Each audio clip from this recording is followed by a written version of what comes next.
हम बच्चों से कहना चाहेंगे, छोटे छोटे बच्चों से, आप माता सरस्वती की आराधना करा करो। मेरे बच्चों से निवेदन है, कभी जिंदगी में अगर मौका मिल जाए और सरसों के फूल यदि आपके जीवन में आपको कहीं से प्राप्त हो जाए, सरसों के फूल जानते हो ना, पीला कलर का होता है सरसों का फूल, आप प्रयास करो सरसों का फूल। जिस दिन माता सरस्वती का, मेरी बागेश्वरी का जिस दिन प्रागट्य उत्सव हो बसंत पंचमी का, उस समय पर माता सरस्वती का स्मरण कर कर वो सरसों का फूल आप देव अधिदेव महादेव को चढ़ाइए। जैसे माता सरस्वती को ज्ञान दिया था, वैसा मेरा महादेव आपको भी ज्ञान दे। वो सरसों का फूल आप देव अधिदेव महादेव को समर्पित। कई जगह पर आम के जो झूमर होते हैं वो, कई जगह पर सरसों का पुष्प, सरसों का फूल वैसे शिव महापुराण के अनुसार अगर अपन देखें तो बड़े रोग में भी कारगर होता है। जिसको कैंसर जैसा रोग हो जाता है या किडनी लीवर जिसका डैमेज हो जाता है, इसके लिए हमने पहले भी कथाओं में वर्णन किया है। बसंत पंचमी का दिन, महाराज सरस्वती का दिन, जिस दिन जो बच्चा पढ़ने में कमजोर होता है उसके हाथ से बसंत पंचमी के दिन सरसों के 31 फूल शंकर जी को चढ़ा दिए जाते हैं तो बच्चा पढ़ने में अव्वल निकल जाता है। उसके बच्चे को कभी नहीं कह सकते कि पढ़ने बैठ, वो खुद बैठेगा। केवल आज बसंत पंचमी का दिन, एक ही दिन चढ़ता है। और बाकी के सरसों के फूल आपको मालूम है कि रोग मुक्ति के लिए तो होते ही हैं। ये तो आपको पहले भी वर्णन किया महाराज कि जब कोई एकदम रोग आ जाए और डॉक्टर एकदम बोल दे कि ये रोग भारी आ गया है और इसकी जांचें जाएंगी और फिर ये कुछ भी हो सकता है, तो क्या करा जाता था कि 108 सरसों के फूल लाकर तुरंत शंकर भगवान को चढ़ाए जाते थे महाराज। तो चढ़ाने के बाद में रिपोर्ट अच्छी आती है। ऐसा नियम है। कहीं ठेका, कोई ठेकेदारी करते हैं ना, जो ठेका भरते हैं कि भाई मेरा टेंडर आना चाहिए, मेरा ये काम होना चाहिए, मेरी मल्टी बनना चाहिए, या मेरा ये काम के लिए जा रहा हूं, ये काम फतेह होना चाहिए, उसके सबके हाथ पैर जोड़ने से अच्छा है एक काम करो, बस 108 सरसों के फूल उठाओ, शंकर जी का उद्धतेश्वर महादेव का नाम लिखो और छोड़ दो, शिव जी के ऊपर एक एक कर चढ़ा दो, वो ठेका तुम्हें ही मिलेगा, वो काम तुम्हारे पास ही आएगा। बस केवल अवधूतेश्वर अर्थात ये जो क्रम है, ये वो क्रम तो 108 सरसों के फूल का आप कभी भी कर सकते हो, पर जो ये बच्चों के लिए किया जाता है वो केवल बसंत पंचमी के दिन ही होता है। शिव को प्रिय है पुष्प में आंक का पुष्प, जो आंकड़े का पुष्प होता है शंकर को बड़ा प्रिय है। और दूसरे नंबर पर शंकर को प्रिय है शमी का पुष्प, बहुत ध्यान देना महाराज। तीसरे नंबर पर शंकर को प्रिय है महाराज सरसों का पुष्प। सरसों होती है ना, जो राई अपन बोते हैं, सरसों बोते हैं, उसमें पीले कलर का जो पुष्प लगता है। हमारा तो निवेदन रहता है जब तक सरसों आए तो प्रयास करा करो कि सरसों के 108 पुष्प शंकर भगवान पर चढ़ाना प्रारंभ कर दो। महाराज ये पक्का है कि वर्ष भर कोई बड़ी बीमारी आपको घेर नहीं सकती अगर सरसों के फूल शिव को चढ़ रहे हैं तो। और प्रयास करना कि सरसों का जो पुष्प होता है, सरसों का जो फूल होता है महाराज, अगर कोई व्यक्ति को किडनी या लीवर से जुड़ी हुई कोई तकलीफ होती है या किसी व्यक्ति का एक्सीडेंट हो गया होता है और उसका कोई अंग रह गया हो, कोई शरीर का कोई भाग रह गया और वो काम नहीं कर रहा हो, जैसे किसी के पांव रह जाते हैं एक्सीडेंट के बाद, किसी का हाथ रह जाता है, या कोई अंग काम नहीं कर रहा हो, वहां ब्लड पहुंच नहीं रहा हो, वो जगह एकदम सुन्न हो गई हो, खाली पड़ गई हो, तो उसके लिए शिव महापुराण की कथा कहती है कि सरसों के पुष्प 11 शंकर जी के राइट भाग में, जहां शिव जी के गण दरवाजे के द्वारपाल मणिभद्र जिस जगह पर निवास करते हैं, कौन निवास करते हैं? मणिभद्र। शंकर जी के दरवाजे के द्वारपाल हैं मणिभद्र जी, तो मणिभद्र दरवाजे के द्वारपाल में राइट भाग में मणिभद्र जी विराजते हैं। मतलब राइट भाग कौन सा हुआ? जब आप मंदिर से बाहर निकलेंगे तो राइट भाग, मंदिर में प्रवेश करेंगे जब राइट नहीं होना चाहिए, आप मंदिर से जब जाएं तो राइट भाग। मतलब आप मंदिर से राइट से जाएंगे तो शंकर जी का भी राइट हो जाएगा, क्योंकि शिव जी ऐसे बैठे हैं तो शंकर जी का भी राइट हो गया, देवता उनका भी राइट हो गया, तो राइट भाग सीधा हाथ मणिभद्र जी का स्थान।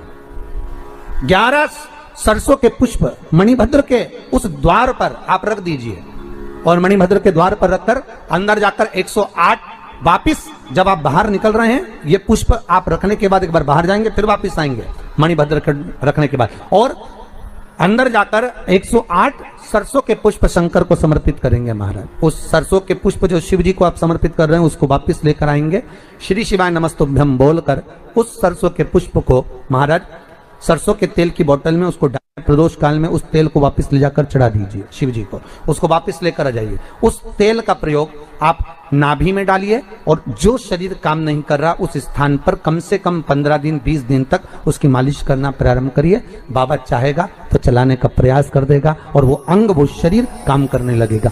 मणिभद्र का स्मरण, श्री शिवाय नमस्तुभ्यम, सब बोलिए एक बार जमकर, श्री, अरे पहले बोल दिया, हमारे साथ तो बोलो, श्री शिवाय नमस्तुभ्यम।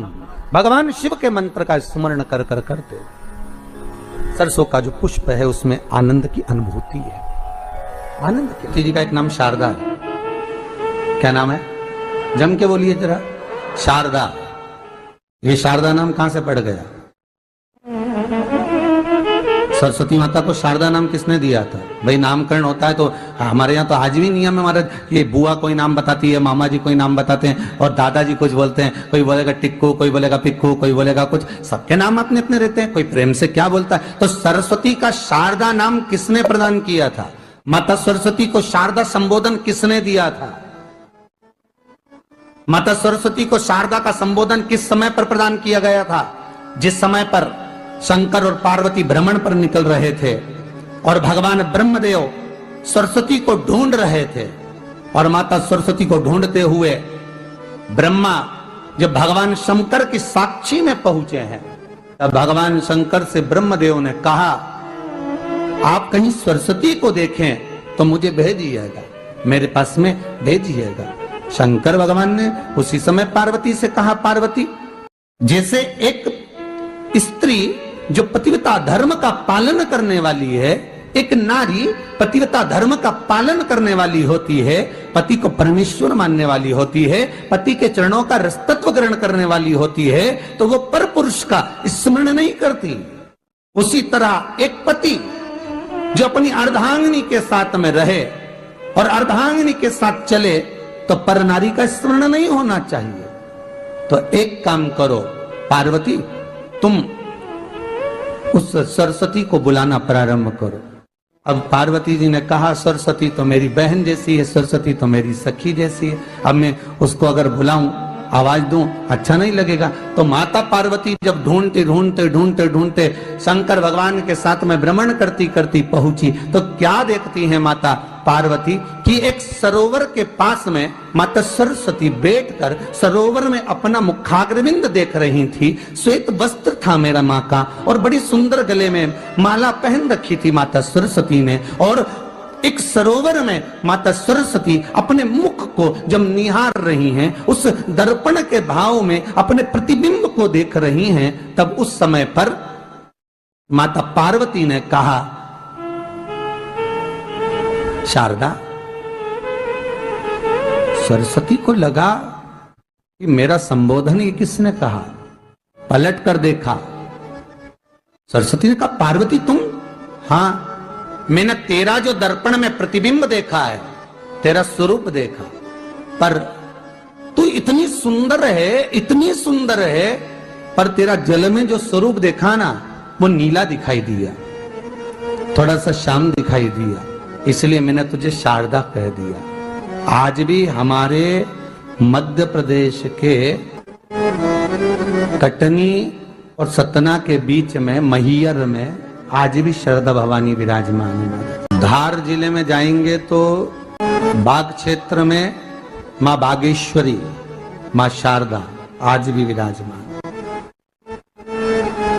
कहा सरस्वती जी पूछी, पार्वती तुमने मेरे को शारदा क्यों कहा? क्योंकि तेरा जो प्रतिबिंब था वो श्याम नजर आ रहा था मुझे, उस प्रतिबिंब को देखकर मैंने तुझे शारदा का संबोधन दिया। तुम्हें ब्रह्मा जी बुला रहे हैं। सरस्वती ने कहा, पार्वती मैया, दीदी आपने मुझे जो नाम दिया है, जगत के लोग, संसार के लोग मुझे इस नाम से जब पुकारेंगे तो ये शारदा, ये सरस्वती स्वयं उसके कंठ पर, उसके मस्तिष्क पर सदा विराजमान रहेगी, ये शारदा बनकर। इसलिए हमारे स्कूलों में, हमारे काव्य ग्रंथों में, हमारे जो कविगण रात्रि को जो काव्य पाठ करते हैं, कविता का स्मरण करते हैं, वो सरस्वती की वंदना नहीं करते, हे शारदे मां, शारदा की वंदना करते। कभी आपसे कोई पूछ ले कि शारदा नाम पार्वती सरस्वती का कब पड़ा, तो आप बता सकते हैं कि ये माता शारदा नाम कोई सहज नहीं है। मां ढूंढने के लिए जब निकली, ब्रह्मदेव के कहने पर भगवान शिव के साथ भ्रमण करती। नाम का उच्चारण कोई सहज नहीं होता। कोई देखता होगा, दादाजी ने अगर किसी का नाम कुछ रखा है तो कुछ सोच के रखा होगा, पिताजी ने अगर कुछ रखा है तो उसके मन में कुछ आया होगा तो रखा होगा, मम्मी ने अगर कोई नाम रखा है तो उसने कोई विचार कर कर रखा होगा। कोई नाम अगर किसी का रखा जाता है तो उसके अनुकूल रखा जाता है कि हो सकता है कि वो नाम की क्या उसके मन में चल रहा होगा।